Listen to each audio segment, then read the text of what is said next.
అందరికీ నమస్కారం అండి. ఇదం ప్రామ్యం యూట్యూబ్ ఛానల్కి మరొకసారి స్వాగతం. నా పేరు వడియాల రంజిత్ కుమార్. చాలామందిలాగా నేను కూడా నా స్థాయిలో హిందూ ధర్మం గురించి, భారతదేశం గురించి నేను చేయదగింది ఏదో కొంచెం వ్యాసాల రూపంలోని, వీడియోల రూపంలోని చేస్తుంటాను. ఈరోజు నాకు ఈ అవకాశం కల్పించిన ఇదం ప్రామ్యం ఛానల్ వారికి నా కృతజ్ఞతలు. అందరికీ నమస్కారం అండి. నమస్కారం రంజిత్ గారు. నా పేరు లలిత్ కుమార్ అండి. హిందూ జనశక్తి అనే ఒక ధార్మిక సంస్థకి అధ్యక్షుడిగా ఉన్నాను.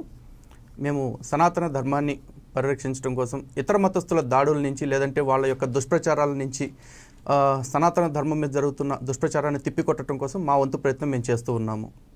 సో ఈరోజు ఒక ముఖ్యమైన విషయాన్ని మాట్లాడదాం అనుకుంటున్నాం. అది ఏంటి అంటే, దాన్ని చెప్పే ముందు రంజిత్ గారు ప్రేక్షకులకి మన ఇద్దరు తరఫున క్లారిటీ ఇస్తుంది. ఏంటంటే, ఈరోజు ఇక్కడ కూర్చున్న రంజిత్ వడియాల గారు కానీ నేను కానీ ఇద్దరం కూడా బ్రాహ్మణులం కాదు.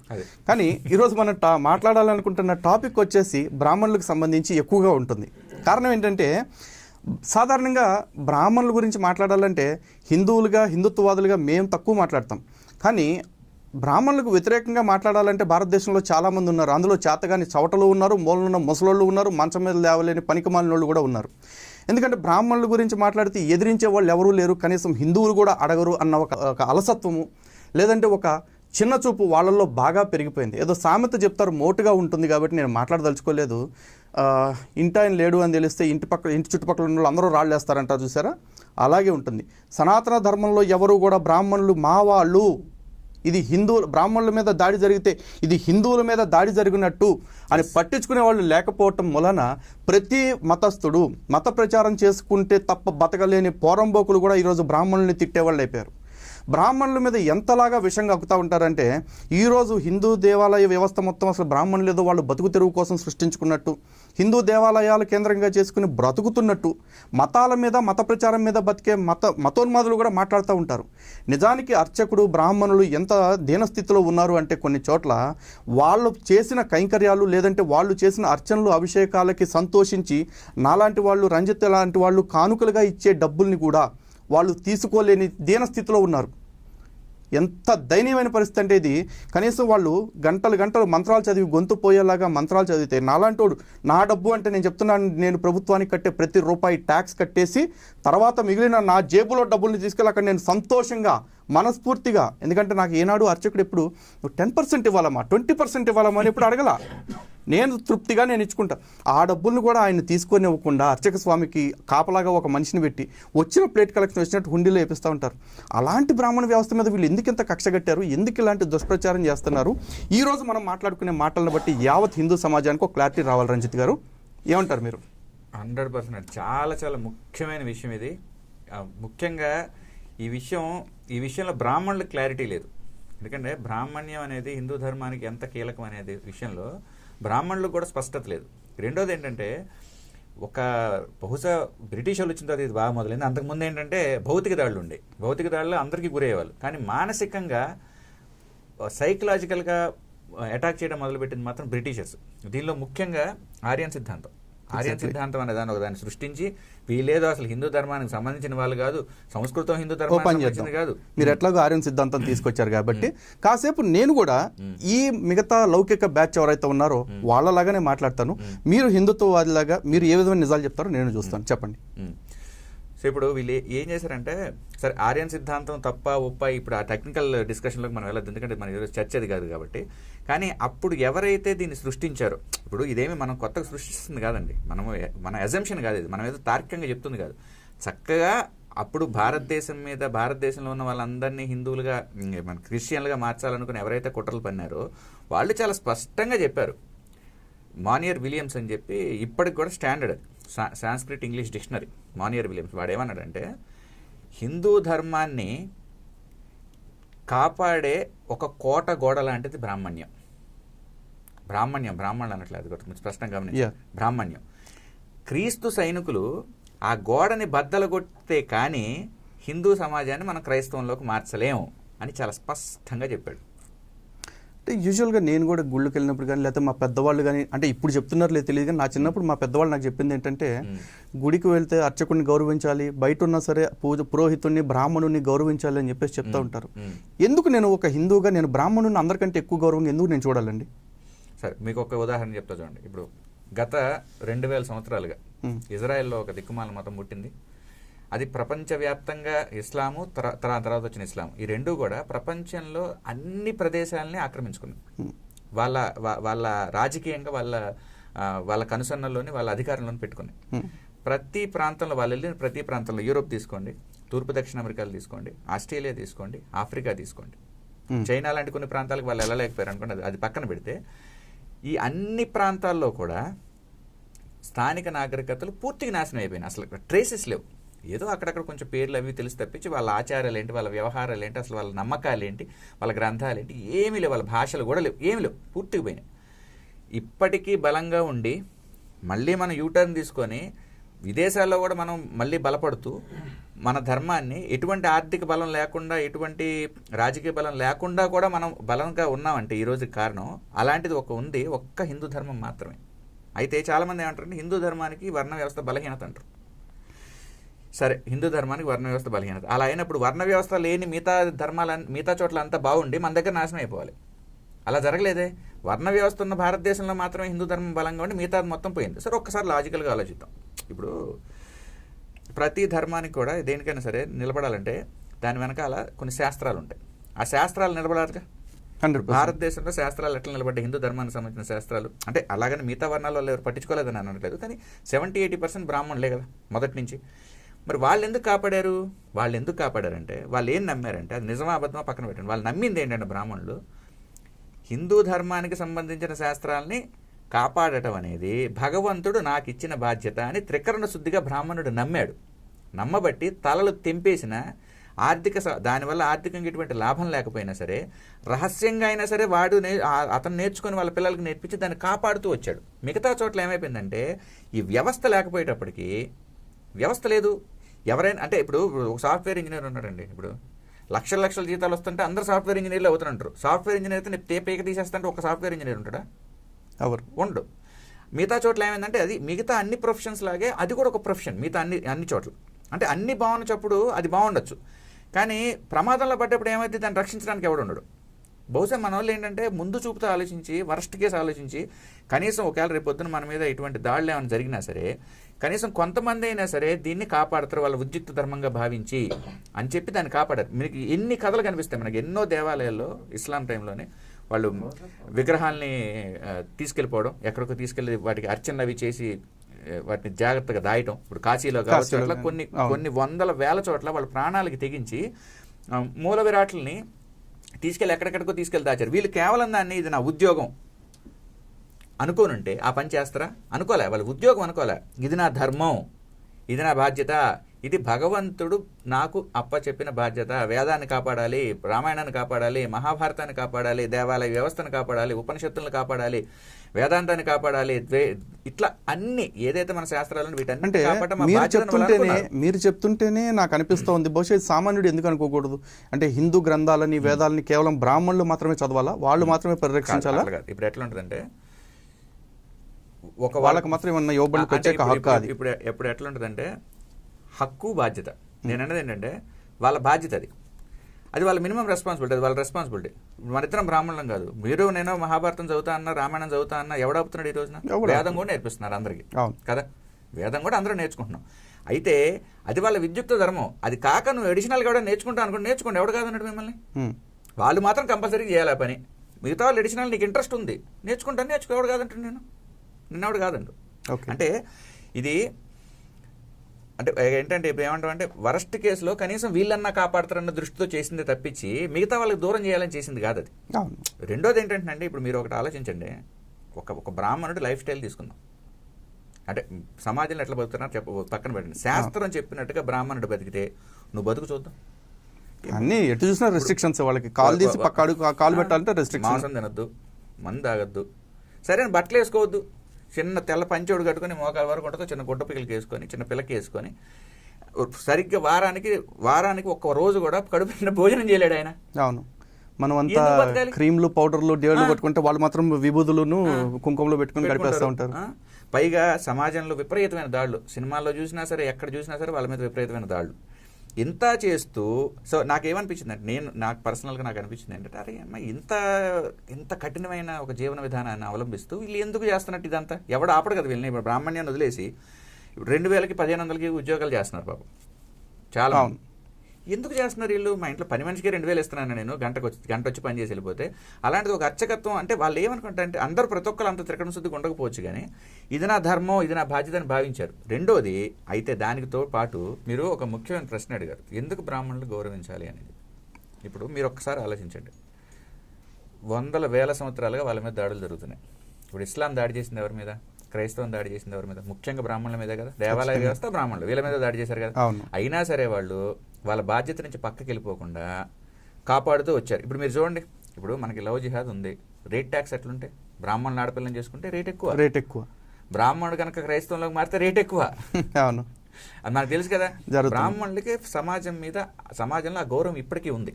అవును, అయితే ఆ గౌరవం ఇవ్వని పక్షంలో ఎందుకు చేయాలండి బ్రాహ్మణుడు ఇదంతా? ఆర్థికంగా లాభం లేదుగా, లేదు. లేనప్పుడు ఎందుకు చేయాలి ఈ గోలంతా? ఎందుకు ఆయనకి? అందరితో పాటు శుభ్రంగా తిని తాగి హ్యాపీగా గడపక నాకు ఎందుకు వచ్చినాయి గోల? ఈ ఉపవాసాలు ఎందుకు? ఈ తెల్లారుజామున లెగటాలు ఎందుకు? 3 సార్లు సంధ్యావందనాలు చేయటాలు ఎందుకు? ఆ పిల్ల కట్టుకొని తిరగటాలు ఎందుకు? ఆ పంచి కట్టుకొని తిరగటాలు ఎందుకు? సరైన బట్టలు ఇవ్వా, తిండి లేదా? ఏం గబుక్కున కొంచెం అర్చకులు లాంటి వాళ్ళు ఒకళ్ళిద్దరు ఎక్సెప్షన్స్ ఉంటారులేండి, ఎక్కువ మంది వాళ్ళకి ఏం పెద్ద పెద్ద ఇల్లులు ఆస్తులు అవి కూడా ఏమి ఉండవు. మరి ఎందుకు చేయాలి వాళ్ళు? అంటే కొంచెం పచ్చిగా చెప్పాలంటే సమాజం ఏం చేసిందంటే, నిజానికి సమాజం ఏం చేసిందంటే గౌరవం అనే ఒక ఎరనేసి బ్రాహ్మణులు దానికి బంధించేశారు. అంటే ఇప్పుడు ఒక గుర్రాన్ని పరిగెట్టించడానికి ఏం చేస్తారంటే ఒక కర్ర కట్టి గుర్రానికి మొహానికి ఒక క్యారెట్ ఏలాడదీస్తారు. అంటే బ్రాహ్మణ వర్ణానికి ఏం చేశారంటే ఒక క్యారెట్, గౌరవం అనే క్యారెట్ తీసేసి చుట్టూ పాపం అట్లా వెళ్తున్నారు. సో మనం ఏం చేయాలి? మనం మినిమం అది వాళ్ళ జీవన అయితే ఒకటి వాళ్ళ జీవన విధానాన్ని పక్కకు వచ్చి, ఇప్పుడు ఉదాహరణకి మా ఇంట్లో వాచ్మెన్ ఉంటాడు, వాడు తాగి పడిపోయాడు, ఎవడు పట్టించుకోడు.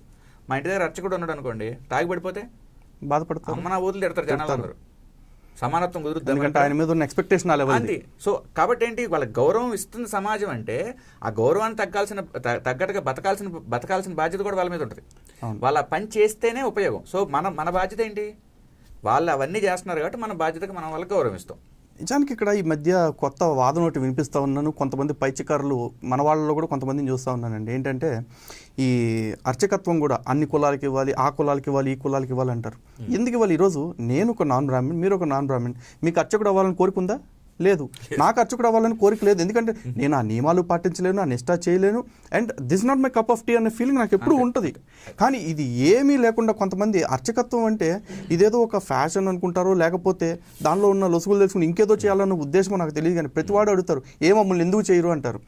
కోర్స్ ఎందుకు చెయ్యరు అనే దానికి సింపుల్ ఆన్సర్ ఉందండి. ఇప్పుడు ఒక డాక్టర్ ఉంటాడు, ఇక్కడ ఒక కరెక్షన్, అర్చకులు అన్ని వర్ణాల నుంచి ఉన్నారు, అన్ని కులాల నుంచి అర్చకులు ఉన్నారు, అన్ని కులాల నుంచి అర్చకులు ఉన్నారు. అయితే వాళ్ళు ఏం చేశారంటే, ఇందాక మనం ఒకసారి మాట్లాడుకున్నాం, మన వ్యవస్థ ఎట్లా ఉంటుందంటే అటు కంప్లీట్గా రిజిడ్ కాదు, అలాగని పూర్తి ఫ్లెక్సిబుల్ కాదు, మధ్యస్థంగా ఉంటుంది. అంటే అవసరమైనప్పుడు రిజిడ్గా ఉంటుంది, ఒకవేళ అవసరమైతే అక్కడే ఫ్లెక్సిబుల్ కూడా అవుతుంది. ఇప్పుడు కొన్ని స్టాటిస్టిక్స్ ప్రకారం, అంటే ఒక పెద్ద ఆయన చెప్పింది, తమిళనాడులో ఉన్న అర్చకుల్లో దాదాపు 40-45% మంది నాన్ బ్రాహ్మిన్స్. ఓకే, విశాఖపట్నం దగ్గర ఒక దేవాలయం ఉంది, అమ్మవారి దేవాలయం, ఏదో లోవా అంటారు దాన్ని, తలుపులమ్మ దోవలో వాళ్ళు అర్చకులు బ్రాహ్మణులు కాదు. శ్రీశైలంలో అర్చకులు బ్రాహ్మణులు కాదు. కానీ వాళ్ళేంటి, వాళ్ళ జీవన విధానం బ్రాహ్మణులాగే ఉంటుంది. సో మన ముందు తరం వాళ్ళు ఒక వర్గాన్ని పూర్తిగా బయటికి తీసుకొచ్చి, ఒక కులం ఉంది, ఏదో ఒక వర్గం ఉంది, ఆ వర్గం నుంచి కొంతమందిని తీసుకొచ్చి వాళ్ళని పూర్తిగా బ్రాహ్మణ నియమాలకు అనుగుణంగా దేవాలయాలను నడిపేలాగా వాళ్ళని తయారు చేయగలిగారు. లేదు, యాక్చువల్లీ నేను అడగబోయిన క్వశ్చన్కి ఉద్దేశం ఏంటి అంటే, ఈ మధ్య బ్రాహ్మణులు ఎవరైతే దేవాలయాల్లో ఉంటారో లేదా మనకి పూజలు చేస్తూ ఉంటారో వాళ్ళని దేవుడి యొక్క ప్రతినిధిగా గౌరవించాల్సిన వాళ్ళు గౌరవించకుండా ఆ పొజిషన్కి మేము వెళ్ళిపోవాలని తొందర ఎక్కువ కనపడతా ఉంది. నిజానికి ఇదే ఫీలింగ్ మనం క్రిస్టియన్స్లో చూసామనుకోండి, క్రిస్టియన్స్లో కాదు, కొంతమంది కోహనా మేధావులు మన గురించి మాట్లాడుతూ వీళ్ళంతా బ్రాహ్మణులంతా కూడా దేవుడి పేరు చెప్పి మోసం చేసేస్తున్నారు, దైవత్వాన్ని ఏదో వీళ్ళ గుత్తాధిపత్యంలాగా చూపిస్తున్నారని చెప్పి మాట్లాడతారు. నిజానికి బ్రాహ్మణులు ఎప్పుడు దేవుడికి మేము డైరెక్ట్ డీలర్స్, మధ్యలో మీడియేటర్స్ మేము పంపిస్తేనే మీరు దేవుడి దగ్గరికి వెళ్తారనే మాట లేదు. కానీ మేమే మీడియేటర్లు, మా ద్వారానే మీరు వెళ్ళాలని చెప్పుకునే మతాలకు సంబంధించిన మత పెద్దలనేమో దైవ దైవజనులు అని చెప్పేసి వాళ్ళకి చందాలు చదివిస్తారు, వాళ్ళ దగ్గరికి వెళ్ళిపోయి చెవిలో పాపాలు చెప్పుకొని వీళ్ళ కొంపలను కొల్లేరు చేసుకుంటూ ఉంటారు. దీని గురించి ఎవడో బాధపడ్డు. కానీ ఏ పాపం పుణ్యం తెలియకుండా గుడికెళ్తే సర్వే జన సుఖినో భవంతు లోకా సమస్త సుఖినో భవంతు అని కోరుకునే పూజారి మీద మాత్రం గుళ్ళోకి వెళ్ళి దండం పెట్టుకుని అన్నీ చేయించుకుని బయటికి రాగానే అదే పూజారి మీద విషం కక్కుతున్నారు చాలామంది. ఇది ఎందుకు జరుగుతుంది పరిస్థితి? ఏం లేదండి, వాళ్ళ మత పెద్దల్ని గౌరవించుకున్నట్టు మన ధర్మానికి పెద్దలైన వాళ్ళని, మన ధర్మానికి మూలాలు వేరులైన వాళ్ళని మనం ఎందుకు గౌరవించుకోలేకపోతున్నాం? మనకి ఒక క్లారిటీ రావాలండి. ఫస్ట్ ఏ నాగరికత అయినా సరే, ఏ సమాజం అయినా సరే, ఏదైనా ఈవెన్ ఒక కెమిస్ట్రీ, ఒక ఫిజిక్స్, ఎనీ సైంటిఫిక్ స్ట్రీమ్ తీసుకుంటే మేధోవర్గం కొంత దాని మీద పని చేయాలి. అలాగే అది మతానికి కూడా వర్తిస్తుంది. మనకి సంబంధించినంతవరకు, మన ధర్మానికి సంబంధించినంతవరకు ఆ మేధోపరమైన పని చేసింది అత్యధికులు బ్రాహ్మణులు. అంటే నాన్ బ్రాహ్మణ్స్ కూడా బోల్డ్ మంది ఉన్నారు, కుప్పలు చాలా మంది ఉన్నారు. కానీ బ్రాహ్మణులు కొంత ఎక్కువ చేశారు పర్సంటేజ్ వైజ్ తీసుకుంటే. సో ఇప్పుడు వాళ్ళని బలహీనపరిచేస్తే హిందూ ధర్మం బలహీనపడిపోతాయి. ఇప్పుడు ఇదేం రహస్యం కాదు, వాళ్ళు చాలా స్పష్టంగా చెప్పారు. ఇప్పుడు రాబర్ట్ డి నోబిలో ఉన్నాడు, అక్కడ మొట్టమొదటిసారి ఇక్కడికి వచ్చి తమిళనాడు ప్రాంతంలోనే బైబిల్ని చూపించి ఇది పంచమ వేదం అన్నాడు, 5వ వేదం అంటే. అంటే వాడు ఏం చెప్పాడంటే ఈ 4 వేదాల కల్మినేషన్ ఇది బైబిల్. అంటే వాడు చూడండి, అసలు ఆ బైబిల్ చదివితే వాడు ఆ మాట ఎట్లా అనగలిగా నాకు అర్థం కావట్లేదు. ఆ మాట వాడు అన్నాడు. అని ఏం చేశాడు, పంచి కట్టుకున్నాడు, గుండు గీసుకున్నాడు, పిల్ల కట్టుకున్నాడు, నామాలు ఎట్టుకున్నాడు. ఒరిజినల్ బ్రాహ్మణుల కంటే వాడు ఇంకా పెద్ద బ్రాహ్మణులా తయారయ్యాడు. వాడు ఏం రాశాడంటే, అప్పట్లో వాడి లేఖలు కొన్ని ఉన్నాయన్నమాట. వాడు ఏం రాశాడంటే, ఇప్పుడు ఇక్కడ వాళ్ళు కొంతమంది మా దగ్గరకు వస్తున్నారు, వచ్చినప్పుడు మేము ఏదో చెప్తున్నాం వాళ్ళకి, చెప్పినప్పుడు అయ్యా బాగా ఉందంటే మొత్తం తలుపుతున్నారు, వెళ్ళిపోగానే వాడు రేపు పొద్దున్న ఓ బ్రాహ్మణుడు కలుస్తున్నాడు, అంతే పుస్ అయిపోయింది. వాడు మన వైపు మారట్లా. మనం ఏం చేసినా సరే బ్రాహ్మణులు మనకు అడ్డొచ్చేస్తున్నారు అని చెప్పి వాళ్ళు చాలా స్పష్టంగా. ఇప్పుడు మీకు ఇందాక ఒక మానియర్ విలియమ్స్ ఉదాహరణ చెప్పారు, రాబర్ట్ డి నోబిలి. ఇట్లా ఇప్పుడు ఈ రోజున ఆర్యన్ సిద్ధాంతం 100% తప్పని అన్ని రకాల ఆధారాలతో నిరూపితమైంది. ఎవరికైనా సందేహాలు ఉంటే నా యూట్యూబ్ ఛానల్కి వెళ్ళండి, నేను 2 వీడియోలు చేశాను, దానికి రిఫరెన్స్లు అన్నీ ఇచ్చాను. ఇంకా చాలా మంది పెద్దవాళ్ళు కూడా చేశారు, నేను తెలుగులో చేశాను, మీకు ఇంగ్లీష్ వస్తే చాలా మంది పెద్ద వాళ్ళు బోల్డ్ అని వీడియోలు చేశారు. ఆర్యన్ ద్రవిడియన్ సిద్ధాంతంలోని, ఆర్యన్ ఇన్వేషన్ థియరీలోని విలన్ ఎవడండి? బ్రాహ్మణుడు. ఉత్తి పుణ్యానికి బ్రాహ్మణుడు విలన్ చేశారా? ఏం క్షత్రియుని ఎందుకు చేయలే? శూద్రుడిని ఎందుకు చేయలే? వైశ్యుని ఎందుకు చేయలే? బ్రాహ్మణుని ఎందుకు చేశారంటే అలాగని మిగతా వాళ్ళ బలం కాదని కాదు, ముందు శాస్త్ర బలం పోవాలి, ఇంటలెక్చువల్గా పోవాలి. పోతే మిగతా తీసేయచ్చు. నాకు 2 కాన్సెప్ట్స్ కనిపిస్తూ ఉన్నాయండి. ఒకటి ఆర్యన్ ఇన్వేషన్ థియరీ లేదా ఆర్యన్ మైగ్రేషన్ థియరీ, వీటిలో మాట్లాడేటప్పుడు బాగా విడ్డూరంగా అనిపించేది ఏంటంటే, ఇది ఎక్కువ మాట్లాడుతున్నది ఎవరు అంటే మతం మారిపోయిన వాళ్ళే. ఈ మతం మారిపోయిన వాళ్ళు ఏమంటారంటే, వీళ్ళందరూ ఇక్కడోళ్ళు కాదు, ఎక్కడో దేశాల నుంచి వలస వచ్చారు, యూరోప్ దేశాల నుంచి, ఆ దేశాల నుంచి, ఈ దేశాల నుంచి వలస వచ్చి ఇక్కడ కూర్చున్నారని చెప్పి మాట్లాడతారు. వీళ్ళంతా ఇక్కడికి బలవంతంగా మా మీద ఏదో రుద్దుతున్నారు అంటారు. బాగుంది, ఆ సిద్ధాంతాన్ని కాసేపు ఓకే అనుకుంటే, మళ్ళీ తెల్లారి ఒక వీడియో పెడతాడనమాట. ఇక్కడ భారతదేశంలో ఉన్న వాళ్ళందరూ మా అమెరికా సైంటిస్టులు, మా యూరోప్ సైంటిస్టులు కనిపెట్టిన వస్తువులు వాడతారు అని చెప్పేసి, అక్కడి నుంచి ఇక్కడికి వచ్చి 100 ఏళ్ళు అయిపోయి గడిచిపోయినోడు, 1000 సంవత్సరాలు అయిపోయినోడు వీడోడు కాదు, బయటోడు. అక్కడే ఉండి క్రిస్టియానిటీలోకి మారిపోయినోడు మాత్రం వీడోడు అవుతాడు, అక్కడ వాడు. ఇది ఒక భావదారిద్ర్యం. రెండోది, ఇట్లాంటిది మీరు చెప్తున్నట్టు నాకేమనిపిస్తుంది అంటే, మొదట వీళ్ళు సిస్టమేటిక్గా వస్తున్నారు. మొదట మిమ్మల్ని పాదాల్లో ప్లేస్లో పెట్టేశారు, శూద్రులందరినీ బాగా అవమానించేశారు, ఈ బ్రాహ్మణులందరూ వైశ్యులు క్షత్రియులు కలిసి తొక్కేశారు, తోలేశారని చెప్పేసి ఈ పాదాల వ్యవస్థగా చెప్పి ఒక వర్గం మొత్తాన్ని కూడా సనాతన ధర్మానికి దూరంగా, కొంతమందిని సనాతన ధర్మానికి వ్యతిరేకంగా ఇలా జరిపేసే ప్రయత్నం చేస్తున్నారు. ఇది పూర్తి కాకుండానే ఇప్పుడు ఇంకోటి ఏం ఆలోచించారంటే, తలభాగంగా భావించే బ్రాహ్మణ వ్యవస్థ ఏదైతే ఉందో వాళ్ళని సనాతన ధర్మానికి దూరం చేసేలాగా. అంటే ఎలా, ఈసారి వాళ్ళని వీళ్ళకి దూరం చేయటం కాకుండా వీళ్ళందరినీ వాళ్ళకి వ్యతిరేకంగా మారుస్తున్నారు, 3 వర్గాలని కూడా. తద్వారా ఏమవుతుందంటే, పాదాలు లేక శిరస్సు లేక ఒట్టి మొండ ఏమవుతుంది, వాళ్ళు ఏది చెప్తే అదే జరుగుతుందండి. ఇప్పుడు మీరు కాబట్టి అంటే ఈ కుట్ర ఇంత స్పష్టంగా కనపడుతున్నా కూడా కొంతమంది హిందువులు చదువుకున్న వాళ్ళే అమాయకత్వంతో నమ్ముతున్నారా, అలసత్వమా, తెలుసా బలిసా అనేది నాకు అర్థం కావట్లేదు. తెలియక ఎక్కువ శాతం మంది అజ్ఞానంతో నమ్ముతున్నారు నేను అనుకోవడం. మీరు ఒకటి చూడండి, నేను చూస్తున్న ట్రెండ్ ఏంటంటే, బ్రాహ్మణుల్లో తెలివైన వాళ్ళు ఎవరు బ్రాహ్మణ వృత్తులు స్వీకరించట్లేదు. మిగతావన్నీ కూడా ఇప్పుడు అవసరం లేదు, మిగతా ఏ వృత్తులకి అది అవసరం లేదు. కానీ అంటే రాజ్యం బలంగా ఉంటే బహుశా భవిష్యత్తులో బ్రాహ్మణ వృత్తులు కూడా అది అవసరం పడకపోవచ్చు భవిష్యత్తులో. కానీ ఈ రోజు ఇప్పటికైతే అవసరమే. తెలివైన బ్రాహ్మణులందరూ ఏం చేస్తున్నారంటే, ఎంతమంది అర్చకత్వం స్వీకరిస్తున్నారు, ఎంతమంది వేదాధ్యయనం చేస్తున్నారు, ఎంతమంది పౌరోహిత్యం చేస్తున్నారు, ఎంతమంది ప్రవచనాలు చేస్తున్నారు. బ్రాహ్మణ వృత్తిలో ఉండే ఎవరు మిగులుతున్నారు? తెలివైన వాళ్ళందరూ వెళ్ళిపోగా ఎక్కువ శాతం ఎవరో రంగరాజన్ గారు లాంటి వాళ్ళు ఎవరో కొంతమంది వాళ్ళు వంశపారంపర్యంగా వచ్చినప్పుడు కొంతమంది ఉంటున్నారు, ఒక 10% 15%. మిగతా 70-80% ఏంటంటే నేను ఈ విషయంలో తప్పవ్వాలని మనస్ఫూర్తి కోరుకుంటున్నాను. ఒకవేళ తప్పైతే క్షమించండి, నేను చాలా ఆనందిస్తాను తప్పైతే. కానీ నాకు అనిపిస్తుంది ఏంటంటే వాడికి ఏమీ రాక ఇంకా ఏమి దొరక్క అలాంటి వాళ్ళు ఎక్కువ శాతం మంది బ్రాహ్మణ వృత్తులు కనీసం అర్చకత్వంలోకి వస్తున్నారని నేను అనుకుంటున్నాను. అంటే ఇదేంటి, ఇది ఎందువల్ల, ఎందుకు వచ్చిన గొడవ లేదు, సమాజంలో గౌరవం లేదు, డబ్బు లేదు, ఎందుకు ఉండాలి? కావచ్చండి, నిజం. అంటే అబద్ధం. సాఫ్ట్వేర్ ఇంజనీర్ అయిపోతే నీకు రాకలేదు, లక్షలు వస్తుండే. నువ్వు అమెరికా వెళ్ళిపోతే సాఫ్ట్వేర్ ఇంజనీర్ 3-4 లక్షలు వస్తుంది. ఇప్పుడు ఇండియాలో చేసుకున్నా సరే 70,000-80,000 లక్షల రూపాయలు పోదు. మనం ఇప్పుడే చూస్తాం. అవును, నిజంగానే మనం ఇప్పుడు కొన్ని చూస్తూ ఉంటాం. కొన్ని మతాల్లో ఆదివారం వచ్చిందంటే చాలు వాడి జేబులో ఎంత ఉంటే అంతలో దశంభాగం తీసుకెళ్ళి అక్కడ ఇవ్వాల్సిందే. అది ఫోర్స్. ఇవ్వకపోతే వాడికి ఫుల్ శాపనార్థాలు పడతాయి. నువ్వు మోసం చేస్తానో, నీకు నోటికి క్యాన్సర్ వచ్చింది, లేకపోతే ఇంకేదో వచ్చింది, మాయ రోగం వచ్చింది అని చెప్పేసి భయపడతా ఉంటారు. అదే మన వాళ్ళు ఉన్నారు, గుడికి వచ్చి జేబులో 1000 రూపాయలు ఉంటే వెతుకుతూ ఉంటాడు, ఎక్కడ రూపాయి బిళ్ళ దొరుకుద్ది, 10 రూపాయి బిళ్ళ దొరుకుద్దా అని చెప్పేసి. ఎప్పుడు సరే ఏసీ అట్లా తీసేవారన్నా పెద్దోళ్ళు కొంచెం తీసి ఒక 100-200 కాగితం పెట్టారనుకోండి, పక్కనే వాచ్మెన్ ఉంటాడు. ఆ ప్లేట్లో తీసిన డబ్బులన్నీ తీసుకెళ్ళి హుండీలో తోసేయటానికి. నిజానికి అసలు ఈ హుండీ వ్యవస్థ ఏమీ లేకుండా మాన్యం మీద నడిచినప్పుడు పూజారులు దేవుడి స్వరూపంలాగా బతికారు, వాళ్ళు చాలా దర్జాగా హాయిగా బతికారు. కానీ హుండీ పెట్టిన తర్వాత ఇంకా మెరుగవ్వాల్సిన జీవన ప్రమాణాలు ఇంకా దిగజారిపోతా ఉండి, అంటే హుండీ ఇప్పుడు దేవాలయ వ్యవస్థ చెప్తున్నా, అంటే దిగజారిపోతూ ఉంటుంటే మన వాళ్ళు చాలా మంది ఏం చెప్తా ఉంటారంటే ఈ రోజుకి ఇదంతా దేవాదాయ శాఖ ఉండటం వల్లే జరుగుతుంది కాబట్టి హుండీల్లో డబ్బులు వేద్దంటారు. హుండీల్లో డబ్బులు వేయద్దు అనగానే మన వాళ్ళు ఏమనుకుంటారు, జేబులో పెట్టుకుని దండం పెట్టుకుని వెళ్ళిపోతున్నాడు తప్ప దాని అర్థం హుండీల్లో వేయకుండా అర్చకుడికి ఇవ్వండి, అర్చకుడు బ్రతికేలాగా చేయండి అనే ఆలోచన ఎవరికి రావట్లేదు. అర్చకుడు శుభ్రంగా బతికితే మనకు వచ్చిన నష్టం ఏంటి? మనకు ఆనందమేగా. అరే అర్చకుడికి ఇప్పుడు హుండీలో 10 వేస్తున్నావు, నీకు ఓపుకుంటే అదే 10 రూపాయలకి ఇంకో 10 రూపాయలు కలిపి అర్చకుడికి ఇవ్వు. అంతేగాని అర్చకుడికేగా ఇచ్చేదని 10 పైసల కోసం, పావలా కోసం ఎతికితే వాళ్ళు బతకొద్దా? వాళ్ళు మనుషులు కదా.